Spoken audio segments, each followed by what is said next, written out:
Conversations with Nicole. Let's talk about it. Tell me all about it. I'm here. I wanna know what's on your mind. Ooh, the world needs to hear from you, and I'm so glad to have a conversation to reach the nation. And it's all about you. We'll help each other to discover innovative ways to positively change the world. Let's talk about, let's talk about, yeah. Let's talk about conversations with Nicole.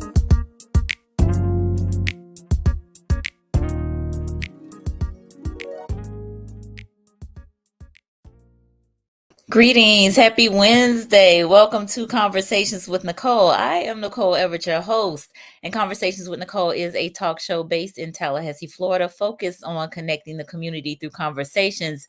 And today is what I call Wellness Wednesday, which is an opportunity for you, me, and my guests to chat about whatever it is we want to chat about. And today we are talking about mental health versus mental illness. They are not the same. Oftentimes they are used interchangeably, but my very special guest is going to tell us what the difference is between the two. Mr. Jarvis F. Wright Sr., who I had the great pleasure of meeting last year while he was in Tallahassee at a men's health event put on by Black Men's Health, which is curated by none other than Mr. John D. Brown. So hopefully John D. Brown will be joining us tonight in the comments. But I am going to bring on Mr. Wright in just a moment. But before I do, I want to hear from you. Where are you tuning in from? We are live on Facebook, on YouTube, and on LinkedIn. And this is an interactive conversation. So your comments and questions are welcome. And this is a safe space for us to engage with one another. So I see you, Miss Brittany. Thank you for being here. Good evening. Happy Wednesday. Y'all, it's April 3rd already. The month is flying by. Look, it just, I can't even believe it. But anyway, it is what it is. We just got to make the most of the moments. I see you, Sharice, in ATL. Thank you for joining us. Also, Miss Tracy Golay here in Tally Ho. Appreciate you tuning in. Y'all, please share, like, tag, let folks know they need to be on here because this is definitely going to be a great conversation. All right. Well, I am going to go ahead and share Jarvis Wright's bio. Jarvis F. Wright Sr. is a native of Palaca, Florida. He is the pastor of New St. Paul Church in Seville and the associate pastor of Mount Tabor Missionary Baptist Church. Yes, I said a pastor and senior and associate pastor. So pastor in two churches. He is also a college professor at St. John's River State College, where he teaches student life skills and college success. Jarvis serves on a variety of boards that include the Children's Reading Center Elementary School, Putnam Academy of Arts and Sciences Middle School, Putnam County Chamber of Commerce, and the Bread of Life. He is married to Carla Wright. They have two beautiful children. He holds a bachelor's degree in middle grades education and is a certified teacher in the state of Florida. He also holds a master's degree in marriage and family therapy and is currently working on his license, marriage and family therapy license. He is passionate about education and mental health. He is the author of 3 books, Spiritual Healing to Spiritual Health, I See You Daddy, and Look at Me Daddy, which are both children's books. And he is a dedicated father and, again, just a server of the people. So y'all help me welcome Mr. Jarvis F. Wright Sr. Hello, everyone. Well, Hello. Hey, Miss Nicole, how are you? I'm doing well. I'm doing well. Thank you for being here. Thank you for having me. Thank you for having me. My pleasure. My pleasure. So, my favorite question to ask my guests is, who are you? Not what you do, but who hmm is Jarvis Wright? Yes, ma'am. Yes, ma'am. So, what is amazing is that at the beginning of this year, I decided to actually write out a purpose statement for myself. Ooh, I love it. Because I thought it would be, appropriate to do that so that I could really hone in on who I am and not just what I do, but also to stay focused when opportunities arise so that I'm not all over the place. Mhm. So, although I do a little bit of mental health, although I'm in education, what I would say who I am is I am an exhorter. Okay. I'm an exhorter. And so basically what that simply means is I help people through processes. I Okay. help people through processes in order to help people improve their quality of life. So I use all of my gifts, and I actually wrote in my purpose statement that I was born to educate and facilitate individuals and groups towards what we call self actualization. Okay, their highest self, their peak performance and potential through leadership, counseling, mentorship, and all of the forms of communication. So I'm a communicator. I use any form that is possible to use, and that is for the purpose of helping people through processes and live a quality life. Love it. He was ready, y'all. I love that. That's me. That's me. Yeah. So tell us a little bit how you got on this road of mental health. Yeah. So, like I said, I am actually I begin my career in education. So Mhm. I come from a long line of educators. My mom is an educator. So I've always had a passion for education. So that was my first career goal. Well, actually, my first career goal was to be a marine biologist, Mm. but Wow. that didn't work out for me. So Okay. I went into education, and I ended up getting my bachelor's degree in middle grades education. Okay. And I taught at Putnam Academy of Uh-huh. Arts and Sciences, of which now I serve as the chairman of that board because it is Right. a charter school. But Okay. I started out, actually helped kind of found the school, was there at the beginning of its birth. And what I noticed is that it was difficult to teach the kids because they were having so many issues. Mm. And in particular, I had a student who would come, well, who they would bring to my class because he was stealing breakfast out of the cafeteria in the mornings. Mhm. At that particular time, I was the only African American teacher, and they had a running joke that I would get cultural with the kids. Oh, In okay. other words, I knew how to talk their language I and get them. got you. Okay. So instead of kind of going in on this young man, I decided to ask him, what's going on? Why are you doing this? And come to find out, he was hungry. He wasn't eating at home. So Okay. what I decided to do is, instead of punishing him, I decided to make sure that he ate Mm, breakfast in the mornings. And come to find out, it was a group of them. It was about 5 students that would come to my room every morning for mhm, extra breakfast because they were hungry. And mm. all of the teachers began to report to me that they were doing better in class because I had met Wow. that need.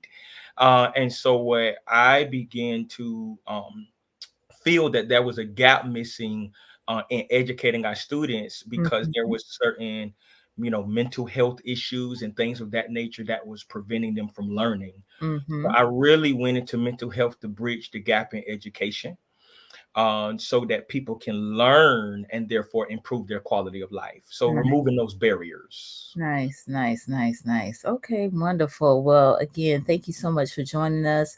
I see a few more folks have tuned in, one being my mom down in Miami. Thank you for being here, Ma. Hey, mom. Yes, hey, Ma. All right. Janita is here. She said, good evening. This is going to be good. Black man teach. Yeah. Yes. Yes. Yes, thank you for joining us. And Dr. Monica, who is a social worker here in Tallahassee, thank you for joining us, and an educator, Okay. as well as Sonia B, who is an intimacy coach and certified sexologist. Thank you for joining Wow. us. And Yeah. Miss Jeanette in Miami Gardens, thank you for joining us as well. All right, so let's dive into this topic. So, y'all, as I mentioned when I opened up, I met Jarvis at a Black Men's Health event, and I Hmm. think the focus was kind of Was it prostate? Yeah, it was on prostate It cancer. was prostate, but Jarvis did a presentation on mental health versus mental illness, and I was so intrigued by it. And I was like, I gotta have him come on the show. And Yeah. so here we are. Yes, ma'am. So tell us, mental health. Yeah. What is mental health? What is mental illness? So I want to begin by I came down to Tallahassee again. They ended up doing a diabetes Hmm. forum that was similar to that, Okay. and it hit home because when I first came in December, I believe that was to speak. I Hmm. had recently just buried my father, and he had Okay. passed away from diabetes. So when I came back, I believe that was January or February. Okay. I had that in my mind, and while I was presenting. And Hmm. so what I did was I told the story about how, I asked myself the question, my father had diabetes, and on his death certificate or whatever, it would say that he passed away of complications of diabetes. But in the last months of my father being alive, I Hmm. noticed that his mental health began to decline. He became Hmm. depressed. He became, just very sad and gloomy and down. And I asked the question, what did my father actually die of? Did he die of diabetes or did he die of depression? Oh. Because had he taken care of his mental health, then Mm. maybe he would have had the strength or the resilience. And that's why I'm saying is the resilience to be able to do what is necessary in order to heal his body or get his body healed. Interesting. Now Hmm. that's really got my wheels spinning as I think about that. I've not heard of anybody transitioning or passing away from depression, but Hmm. I Hmm. suppose it's a possibility. Yeah, because of resilience. So when we talk about mental health versus mental illness, the first thing that comes to my mind, and I really appreciate platforms like this, Mhm. because what we're beginning to see is that there is room being made for the topic of mental health. Mhm. Room is being made, and there are platforms as this one that are beginning to pop up to really push mental health awareness and therefore break down the stigma. Mm. I think, however, what is happening now is that there is a barrier that is still being created of understanding what mental health and counseling it really is. So Mm. when we hear certain concepts, we don't have a good understanding of them, and therefore we still now have fear of it. So Mm. we're open to it, but because we don't understand, we have fears. So Right. when we hear mental health, we automatically use it interchangeably that in order for me to pay attention to my mental health, it is because I have a mental illness, Mm. right? Mhm. But that is not the case because Okay. mental health and mental illness are not the same thing. So when we speak of mental health, we are Uh-huh. speaking of something that is always with you, whether positive or negative. Your mental health is always with you. It includes your emotional Okay. self, your psychological self, Mhm. your social well-being.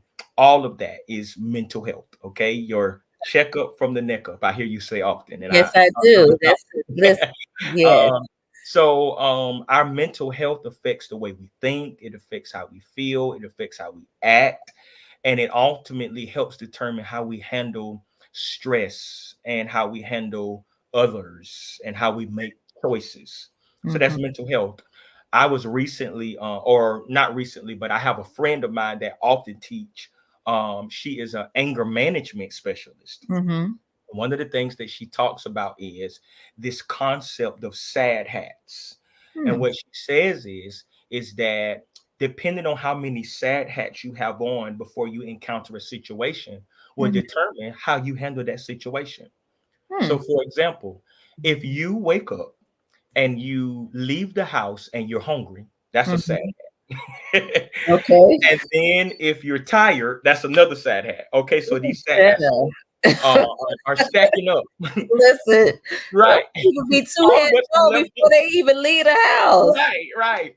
So what's gonna happen if somebody cuts you off in traffic? Oh, you gonna go ballistic because you already have a proclivity You might to have two or three. depression or Might have sadness. 2 or 3 hats with them with that. You hear me? But what happens if you don't leave the house? If what happens if you leave the house and you've eaten and Mm, you have been well rested? If somebody cut you off in traffic, you're gonna handle it differently. So mhm. our mental health determines how we handle situations It and does. how we interact with situations.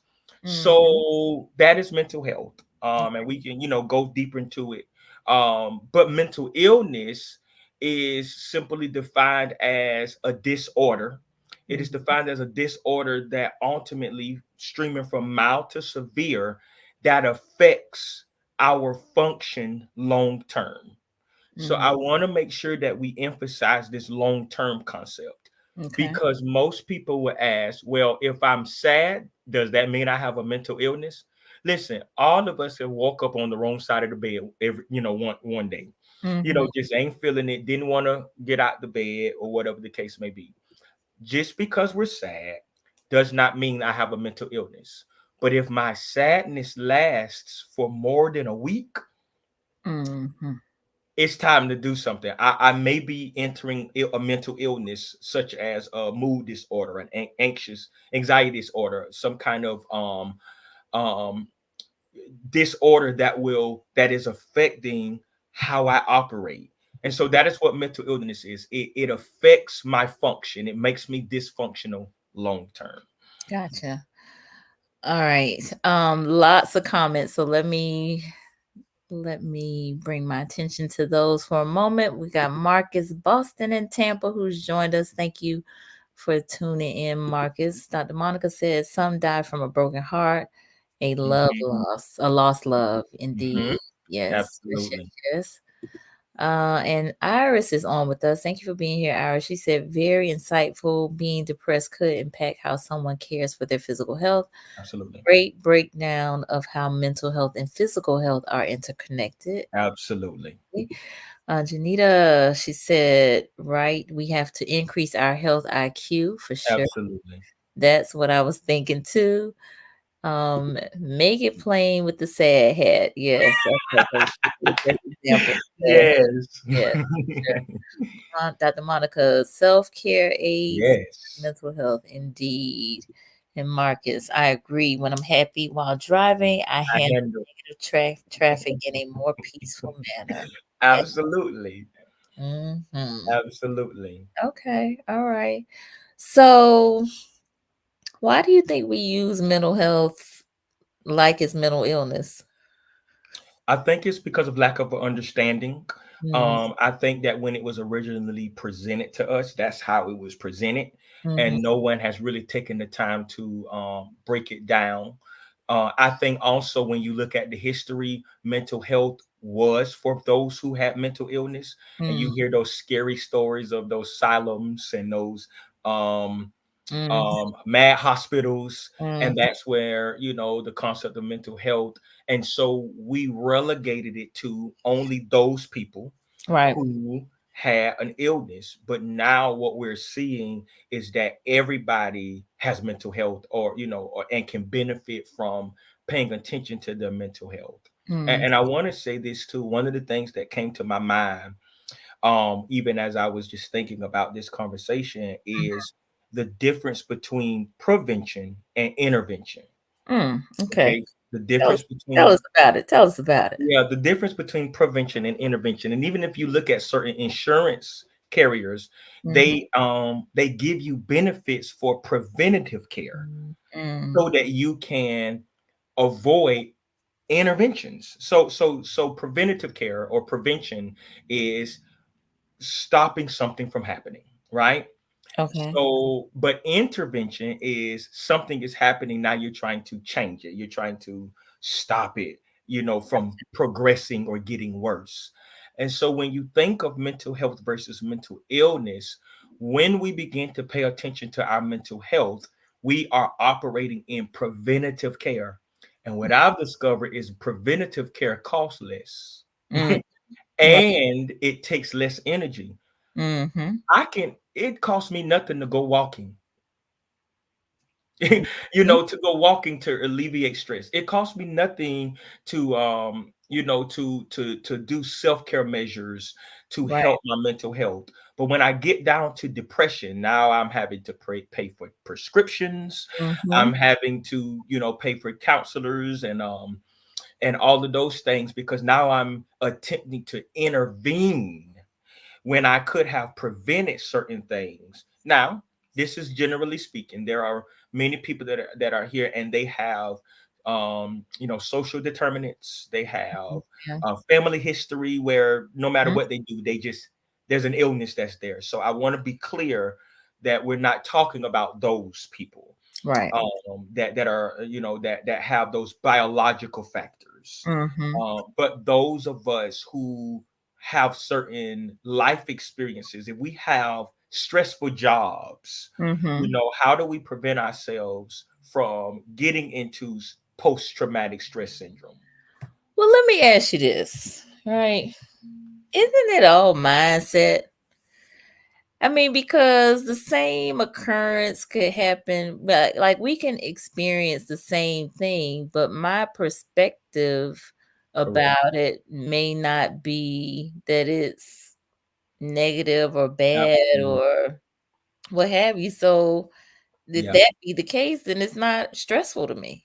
Correct. And I recently read an article about this, and it talked about how trauma is not within the situation itself. Mm, Trauma occurs based on our internal reaction to it. Our internal reaction to it. So you and I can go through the same situation, but for you it's traumatic. For me, it's not. mhm, And so trauma is not the situation. And a lot of times, we wonder why certain people went through traumatic situations and how they came out the way they came out. mhm, Still on top. It's because trauma has nothing to do with the event. It's mm. everything to do with the internal reaction. And there is something to be said about our emotions. We sometimes belittle the power of our emotions. Talk about that. Well, first of all, when you think of emotions, the way it was taught to me is emotions is energy in motion, Ooh, right? wait a minute. Hold on. Hold on. You're gonna have to say that again. Hold on. Say it again. We're a big ball of chemicals, y'all. I mean, we're a big ball of hormones and chemicals, and our brain, is the control center for those chemicals. So when we're feeling something, it's not a feeling; it's really a chemical that's been released in our body. Mm, And so emotions, energy, emotion, they're powerful because when you release certain hormones or chemicals, they create other reactions in your body. They mm, cause your blood pressure to go up, they cause your heart to beat fast. mm. And that was put in us because, you know, it's a survival technique. You're gonna fight, flight, or freeze, Right. right? And all of that is energy. But sometimes we feel that we don't have control over our emotions because of their chemically induced, but we do. And Mm, it's all about mindset. It's all about building resilience. mm, It's all about managing not necessarily your thoughts, because we can't always control the thoughts that hit our mind, but mm. we can control our thinking. We can control the thoughts that we entertain, and it's practice. Building the mind is just like lifting weights. It's a muscle. I don't know if y'all just heard what he said. Did y'all hear what he said? And he probably don't even really realize what he said, but Oh he Lord, what I said say? our thoughts.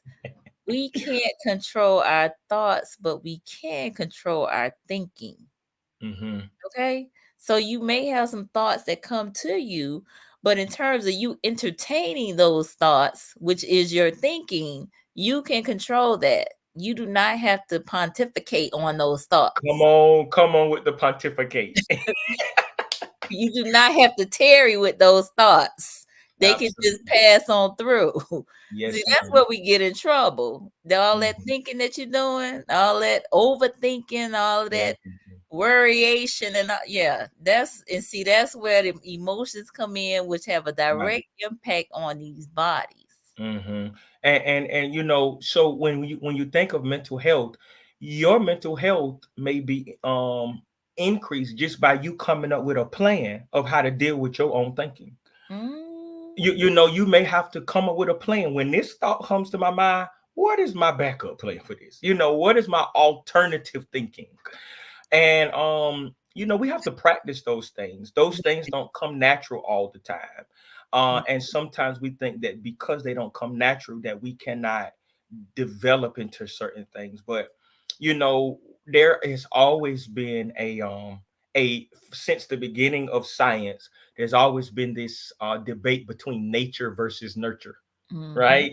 Which one has the most power, your nature versus or your nurture? And mm, what they've discovered is both. mm, But you can be nurtured to go against your nature in mm, in certain instances. And sometimes it is simply the environment you're in. Maybe mm-hmm, you need to change your friend circle. mm. Yeah. Yes, sir. Hold on. We got Sister Kesey who has joined us here in Tallahassee. Thank you for being here. Brother Warren Cave just tuned in. Thank you, Warren, for congratulating me on my award. I appreciate that. He's here in Tallahassee as well. Dr. Monica said Victor Frankl's Man's Search for Meaning is a good example of the importance of mindset. Mm, So I'm not familiar with it, but definitely gotta check that out. But mhm, it all starts with mindset. Like what absolutely. you just said, you might need to change your friend circle. But hmm you gotta think that your friend circle needs to be changed in order for it to happen. Absolutely. Yes, Right? ma'am. So hmm changing that mindset makes a difference. Absolutely. Mhm. Absolutely. And so this is why I view myself as an exhorter, because you do have to be there has to be somebody that's willing to meet a person where they are in Mhm. order to get them where they're trying to go. Right. And one of the things that I am very passionate about is helping people make good decisions. Mm, A lot of times I don't think people realize how important their decisions are or how they impact the outcome. mm, People have a tendency to think that they've been left up to chance mm, or they've been left up. No, no, no, no, no, baby. It was the decision you made that mm. got you this way, to this. And it's going to be the decisions that get you out of this. I felt a little preach right there when he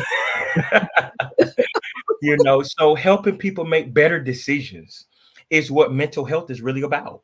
absolutely. Helping people make decisions and help them understand, because when you talk about counseling and therapy, it's really about helping people tap into internal resources, right? Sure. That you have inside of you what you need, but you just don't know it yet. So you leverage the power of conversation and communication in order for people to help I love leverage that. I love that. I love that. All right. Cherie said that friend circle is serious. Yes, it. it is. Yes, Yes, ma'am. it is. And Dr. Eduardo Williams here, he's an MD doctor here in Tallahassee. Thank you for joining us. He said our response is based on our individual wiring, which is Yes, different for everyone. So the degree of response will be different based on different experiences and wiring that develops. Absolutely. absolutely. Very good. Yes. Absolutely. Yes. hmm But I think too, Dr. Williams, just to kind of speak to that a little bit, there is some deprogramming and reprogramming that we can Rewiring. do to Mhm. rewire, to reframe those thoughts, right? So Absolutely. we Absolutely. definitely. And that takes time. I will say, because I Mhm. wholeheartedly agree with Dr. Williams, and I actually am reading a book about that and about how you know um, people don't know where the it takes 21 days to break a habit, where that came from. That actually came from a scientific study of Mm, how long it takes to rewire your brain, mhm, to move to weaken that that connection or mhm, that pathway in your brain. And what people fail to realize is that it took 21 days for that particular individual, but in some cases rewiring your brain can take up to 90 days, Mm. of consistently rewiring and weakening that pathway. Mhm. And a lot of times we judge people because we're like, why did they do that? What's the purpose of them doing that? Can't they see that Mhm. this is, not beneficial to them? But Mhm. it's because that connection is strong, and it takes time to weaken that connection and Mhm. create new pathways in the brain. So Absolutely. absolutely. All right. We got Salted Gary on. Pastor Jarvis Wright is a preacher's preacher. So this And means that's my brother, y'all. okay. All right. Well, thank you for joining us. All right. Ira said yes. Taking command of our thoughts is so important. Also, filtering out information that is not helpful. Yes, Example, gossip, negativity, etc. Iris, I think that we don't give enough credence to that in terms of filtering out the information that is not helpful. I call that doing away with the things that are no longer serving us well, or not, absolutely. not even no longer, but just aren't serving us well. Yes, ma'am. So, remove yourselves from those conversations, remove yourself from the negativity. I feel like that about the news. Um, Hmm. Hmm. while there's a balance of wanting to be informed about things, but sometimes it could just be too much. Yes, Yeah. absolutely.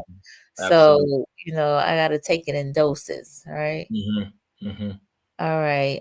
We got a few more people that have joined us. Miss Pumpkin is here, who's here in Tallahassee. Thank you for joining us. And Carla Flag, right? That's my wife. I thought so. I was like, that thing That's sounds my baby. Yes. hey, Mrs. Wright. Thank you for letting us borrow 'em for an hour tonight. We appreciate you. All right. Warren had a comment. He said, I've learned to define who I call a friend, an Hmm. associate, or a sudden conversation, and it has helped me tremendously. Trust me. Conversations with Nicole, 5 a.m. prayer, Yeah. etc. I say family and friends. Yes, he calls me his Yes. sister. Yes. He said, but knowing what I know, I ain't just saying you're my friend, so your words and actions don't cause my reactions to be an emotional roller coaster. That's just for me. Right? Yes. All right, Brother Warren. Thank you for your comment. Let me see. The servant leader coaches Bible study. Oh, this is Coach Chelsea. She's the girls basketball coach at Godby High School here in Tallahassee. Thank you for joining us. She Hmm. said a whole word. You truly have Yeah. to take an inventory on what is threatening our peace. Yeah. Yes, indeed. Thank you for joining us. And Miss Shirley Wilson is watching as well. Yeah. Appreciate it. Yes, ma'am. All right. So this, listen. All right. Do we have any? I got so many nuggets. Them sad hats, like that's going on in my head, and that emotions is energy. Emotion is like again, Mhm. playing in my head as well. Kiosha just joined us. Thank you for being here, Kiosha. Brittany said, "I started to speak over my life. You have to fight thoughts with words. Thoughts Mm. can't fight thoughts. Mm. Yes." You Wow. gotta shift those thoughts. Like you can't you I mean, they Yeah. And they you have to exchange them. listen, they Yeah. will try to play a whole movie in your head, okay? Hmm. And it could be just as wrong. It could be just as And I, if I can say this, Miss Nicole, mm, the thoughts occupy our minds because it is difficult for us for our mind to really be blank, right? Like something is going to be going through our minds. right. If in fact if you are blank, then that could be signs of a mental illness. Mm, If you're having blank thoughts or you're numb to things. And so what we have to do is we have to exchange thoughts. And mhm. I think it's to be said, it's a great principle. I know it's found in the Bible, but I think it's a great principle about being transformed by the renewing of your mind. So when you look Yes. at the word renew, what does that mean? I used to tell people all the time, does that mean I take my brain out my head and wash it? No. To renew means to exchange one thought for another. So Okay. you have to literally replace the thought Yes. with the thought, because most of the time, if a thought is creating negativity, most of the time that thought is a lie. Mm. Okay. And so we have to exchange it for the truth. Okay. And then the truth makes us free. I love. So those principles stay there. And I also want to say this. Mm-hmm. I believe that it is important that we begin to empower ourselves concerning mental health, Mm-hmm. because I know I'm not sure if there are any other states. I think Georgia is represented, but most of us on here are from the state of Florida. Mm-hmm. And what you will see in the statistics is that in the state of Florida, we have a we have one of the highest prevalence of mental illness, but we also have the lowest access to mental health services. Mm. Okay, so that's a discrepancy. You would think that if we have the highest prevalence, we will also have higher access to services. But according to the statistics, we have a higher prevalence of mental illness or mental health issues, but very low access to services. We can have a whole topic about why that's the case. There's so many different barriers, but ultimately, what we want to say is that we have to empower ourselves, Hmm. because we cannot always rely on the mental health field to help us. And I want to say this. I'm very new to the mental health field, Mm-hmm. because again, I come from education, right? I've always had a passion for it, but I'm coming from the education field, Mm-hmm. going into mental health. So, I'm really exposing myself to a lot. But one of the things that have disturbed me Mm-hmm. is, as I have been in some of the agencies and worked in some of the mental health agencies that I've worked for, I've Mm-hmm. noticed that because mental health and mental illness is still an evolving field, Mm-hmm. people have a tendency to pervert it, and it Mm-hmm. now becomes more about money than Mm. helping people. Gotcha. Okay. So, you have a lot of public health agencies who will only do biopsychosocials. For those that is, that's like your intake. They Mm-hmm. do that intake never with the intention of ever scheduling that person for another session. But the biopsychosocial, they make money off of it. Mm-hmm. And so um we are so we're wanting to empower ourselves.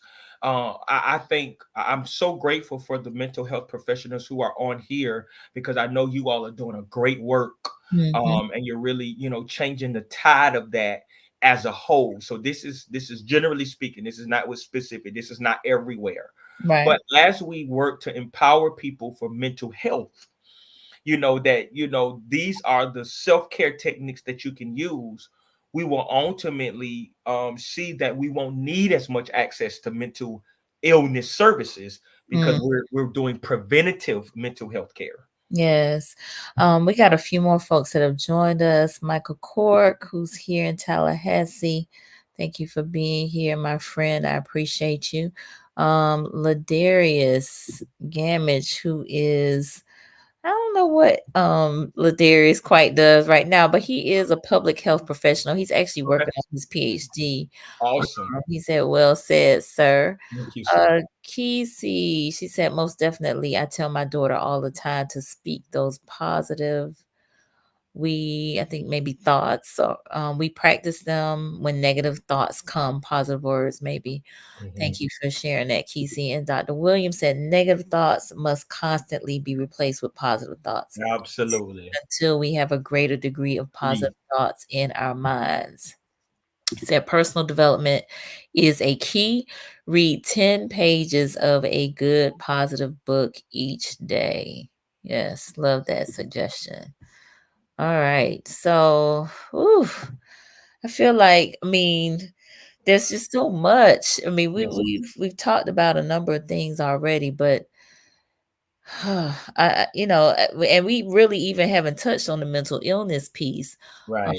I know that part of that, you define it as disorder that affects our function long term. Hmm. But Yeah. when we talk about mental illness, oftentimes we're talking about a diagnosis. Correct, Mhm, correct. And so yeah, so there are hundreds of mental illness diagnoses that are being added to the book every year. They're upgrading the DSM every year. Five, I heard another that's coming out. mm, But the major categories are mood disorders, mhm, anxiety disorders, mhm, eating disorders, sexual disorders. mhm, You have post-traumatic stress disorders, mhm, and then you get into this more severe, such as like schizophrenia, mhm, and things of that nature. But like mood disorders is where you get your bipolar or your mhm. affect disorder, things of that nature. You Okay. know, and so those are some of the categories of the disorders, and their spectrums. You Mhm. know, depression is a spectrum. Everybody don't experience it to the same degree. Right. I think that we also have to take into consideration that there are family history factors that determine Mhm, mental illness, unresolved trauma mm, that determines mental illness, stressful life events, mhm, such as deaths, financial dilemmas, or even positive transitions. Having a baby is stressful. A baby coming into your home, that's stressful. It Or at least it was for me and my wife. Thought is. yeah, very good. Yes. Mhm, So, it doesn't always have to be a negative experience, but you can have stressful events such as positive events, marriages, mhm, mhm, environmental influences, or disasters, mm, natural disasters. Then you have those social factors, discrimination, mm, poverty, barriers such as that. All of those can contribute to your mental illnesses mhm, if left undealt with and untreated. mm, Um, and so we have to empower ourselves to also be able to notice the signs and the symptoms of mhm. these and know even the time frame that in which we need to get help. Because again, if you wake up on the wrong side of the bed or you can't get out of the bed today, that's normal. All of us have those days. But Right. if you find yourself like that for 2 weeks, Mm, week and a half, 2 weeks consistently, you need to start seeking for some assistance, mhm, because you are going into, or you could possibly having symptoms and signs of a mental illness. mhm. Hmm. Very good. No, I'm again glad you made that differentiation because again, we do tend to use mental health, mental illness interchangeably, and they definitely are distinct, um, Absolutely. distinct things, distinct. They have distinct definitions. I thought you said you mentioned family history, Hmm. mentioned some of the social things that can if untreated, can contribute to mental illness. Hmm. Um, but I was also kind of curious about, some of the treatment for mental illness. Hmm. I know oftentimes, yes, counseling can be helpful Yeah. uh, with that, but also, medication or prescriptions, Hmm. as Hmm. well as coping skills. I think Hmm. maybe Dr. Hmm. Monica might have mentioned self-care or Hmm. Hmm. what does she call it? Self-care aids good mental health, Yeah. right?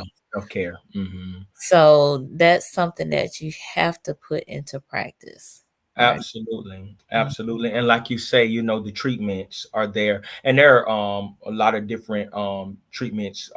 One of the things that we've really been talking about is cognitive behavior therapy. So, mm, that's, when you are changing your thoughts so that you can change your behavior, cognitive behavior therapy. mhm. Another one that I really like is narrative therapy. A lot of people, that's not a really popular one, but Okay. narrative therapy, because the dominant discourse is Mhm, what they're discover is what determines a person's thoughts. So whatever the conversation or the narrative, the dominant narrative is constantly. And mm, so if it is conversation that has led you to a particular illness, then the therapy says that it is conversation, dominant discourse that can lead you to wellness. Hmm. So changing the discourse, and so through conversation.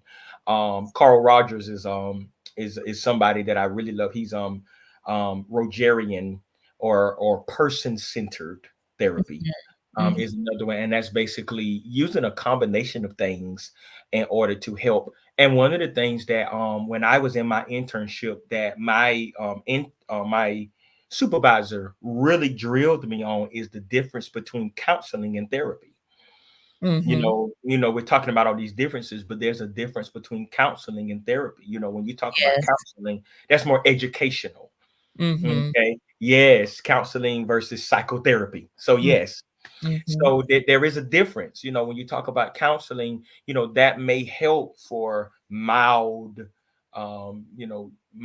disorders, depression, anxiety, and things of that nature. But then when you go into psychotherapy, you're going into the activity um, uh, of actually helping a person get to a certain place of wellness. So really understanding what you need. You may need to just talk to somebody and they don't say nothing, but you may Right. also need therapy, Mhm. therapy. And so then when you go into the medication, now this is just my belief, and I'm very, very, very adamant to say that, because I believe that whatever you need, you need to do.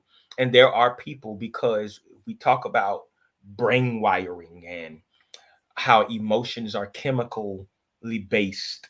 So sometimes our chemical is balance is off, right? Mhm. And we need medication in order to get things back on balance. Mhm. However, it is just my personal belief that you should not do medication without therapy, without counseling. Mhm. That Mhm. there it should be paired, Yeah. um, to help you develop those coping skills Mhm. while you are, in this state of settledness due to the medication. Mhm. Um, you should still do therapy simultaneously. Gotcha. All right, we got Tommy B on the line. He said, I've been using affirmations since college to combat negative thoughts. Love Mhm. that. And the right mix, who is Peachy, who is here in Tallahassee, is joining us. Thank you for joining us. Marcus has a question. He said, can mental illness cause someone to hear information with the wrong understanding? Absolutely. Hmm. Absolutely. And let's just think of, there's a concept that is beginning to rise called, um what is it called? Intellectual diversity. Hmm. Okay. Intellectual diversity. So, organizations are beginning to pay attention to intellectual diversity, because you got to think mental illness or mental disorder could be something such as autism, Mm-hmm. or ADHD, ADD, things of that nature. And so their comprehension may be different, a little different than ours. And so mental illness can cause someone to hear information with the wrong understanding. And Okay. that's why um, they need people that will walk alongside of them, that will help them to get to that right understanding. All So right. that and think, and just to think about it, you don't even have to have a mental illness to hear a wrong understanding. Sometimes it's just the way we think. Right. Yeah. We used to talk about all the time the difference between how a man versus a woman think. If a Mm. man, if a man comes and says, I I have nothing to wear, he's ultimately saying, I have nothing clean. Go wash the clothes. But if the woman say, I have nothing to wear, she's saying, I have nothing new. Go buy me something. Hey, hey, Move hey, on, hey, hey, hey, hey. It's just we think differently. So absolutely. It's called intellectual diversity. And it's something that we need to really be aware of, because as people come into our churches, into Uh, our jobs, into our organizations, people are going to be on different levels of intellect.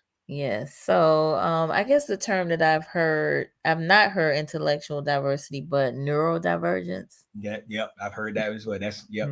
Mhm. Hmm. Gotcha. Miss Shirley said good information. Thank you, Miss Shirley. All right. Monica said medication masks symptoms, doesn't get at causes. Correct. Yes, agreed. But I think also, as you were Hmm. stating, Jarvis, that it can, while you're in a calmer state, Right, can right, maybe assist with getting those techniques down that might right. help Hmm. you to. Yeah, but my thing is, and again, this is just my beliefs. I'm not against medication, Right. because I do believe I've worked in agencies where we gave prescribed medication, and I've seen cases where it is needed. Like it is no other way. Right. So I am not opposed to it, but I do think that we have to be careful not to give people a false sense of reality. Mm-hmm. That they're feeling good because of this medication. Mm-hmm. But what happens if your medication run out? And again, this is for those who are less severe. Right. Again, there are people, they need it. There's no arguing it. They need it. Mm, That's the only way they can function.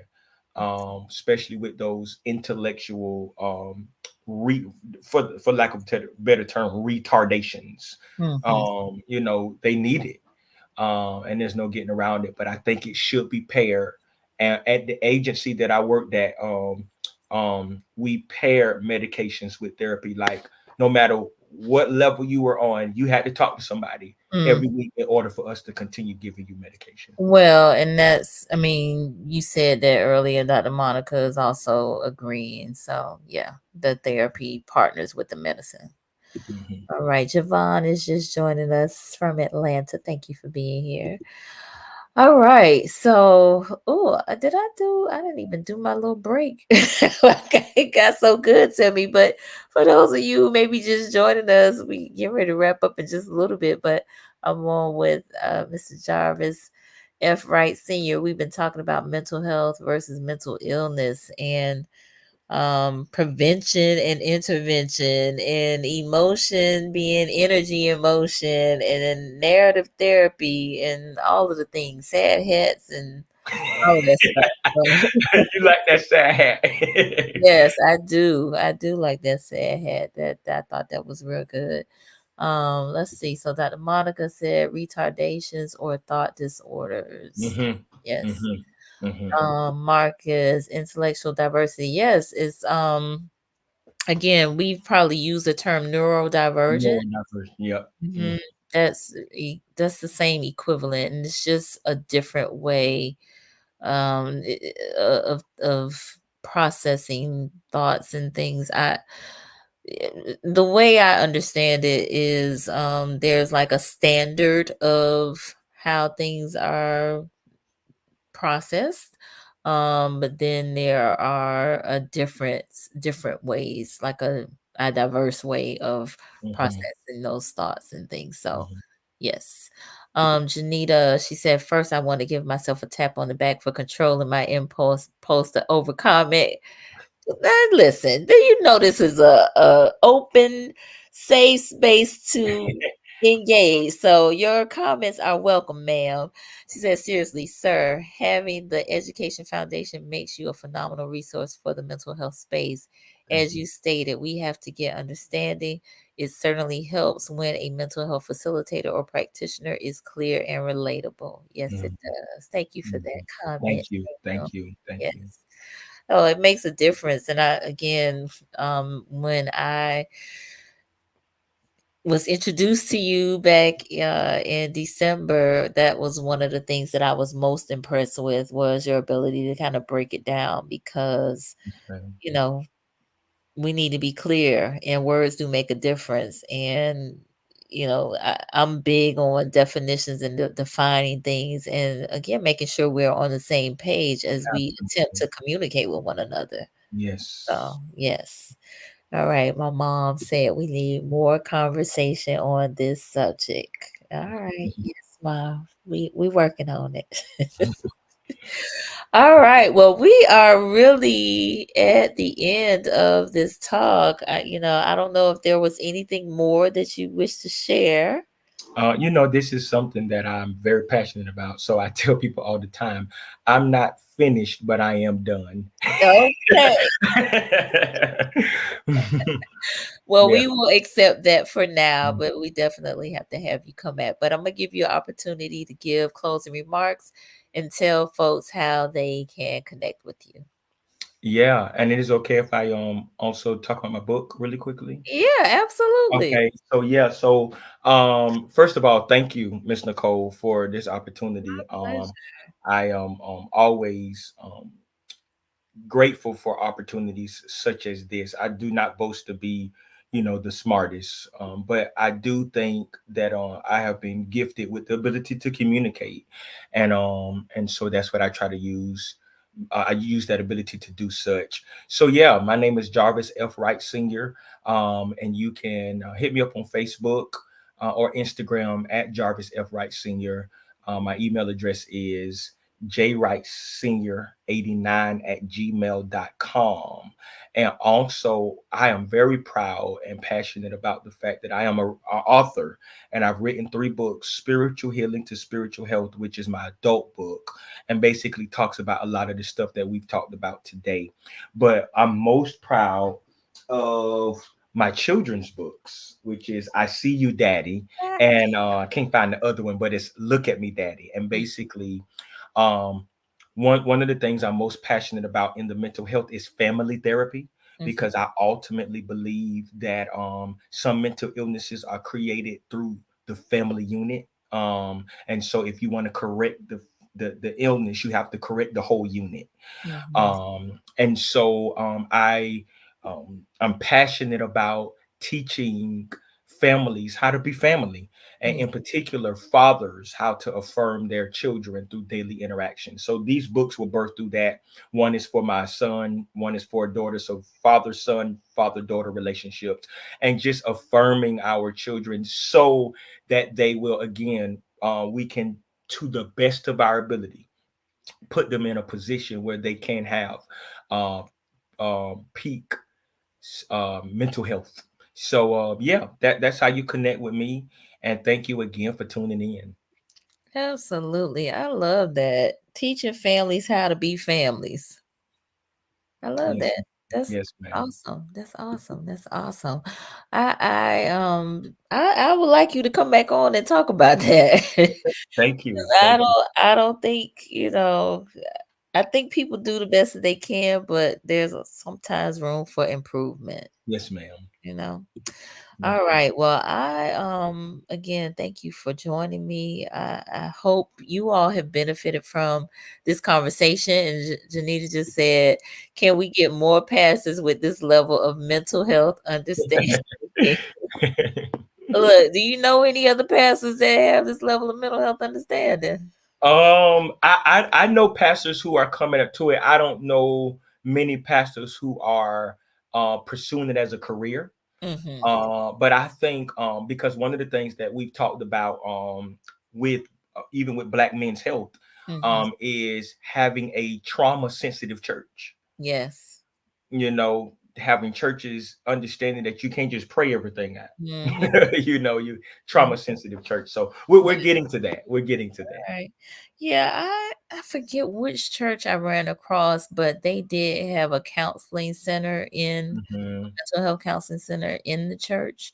And so I would love to see more of that in the places of worship. So Yeah. yes, she said, like I said, we need more pastors with this level of mental health understanding. Agreed. Tommy said yes. Keezy said amen to that. My mom said amen. All right. And Brittany said, my mental illness has led me to run after God. He reminds me of when Paul had the thorn in his side. Yes, I know that I need God for everything. I see the mountains, but my God is bigger. He has me covered. Yes. Amen. Yes. Amen. Amen. Thank you for sharing that, Brittany. Spiritual wellness is a big part of our wellness, overall wellness. So, definitely your faith, your relationship with God, that's again one of those big contributing factors. Mhm. All right. Peachy said amen as well. So, y'all, if this was good, let us know in the comments. Give us some hearts, some thumbs up, something. Let us know. And for those of you who are new to the platform, I definitely invite you to subscribe to Conversations with Nicole. We are here live on Mondays and Wednesdays at 8:30 p.m. Eastern Time. On Mondays, on Wednesdays, focus on mental health and wellness in Black and Brown communities, encouraging us to get our checkup from the neck up and be our best selves, and practice good mental health and manage mental illness if that Mhm. is your situation, right? And that can be a number of things. Like we talked about several of those things. Mhm. If mental illness is your lot in life. All right. So they are chiming in. Hold on. Let me, Yeah. let me come back. Let me hold on. Let me come back. All Yes. right, Cherie. She said, I truly enjoyed tonight's topic. Understanding the difference between mental health versus mental illness is so important. Thank you. Brittany said, awesome. Janita, thanks for the conversation. You're welcome. Fantastic conversation, Dr. Williams. Thank you again for being here. I'm going to make you a regular, Dr. Williams. You're going to be on here every Monday and Wednesday in the comments. That's my goal. And I'm going to have him on the show in June for Men's Health Month as Mhm. well. Miss Shirley, very good. Thank you, Brittany. She said, I look forward to part 2. All right, we got to make it happen. We got to make it happen. Sharice, thank you, thank you, thank you. Kiosha, thank you. Thank you. Appreciate y'all. All right, good people. We are going to sign off. Please keep this conversation going. Share it with a friend, a family member, a loved one, somebody that you think could benefit from it. And those of you who are watching the replay, give us a thumbs up and let us know that you're here. All right, good people. We will catch y'all next time. Have a good night. Good Peace. night.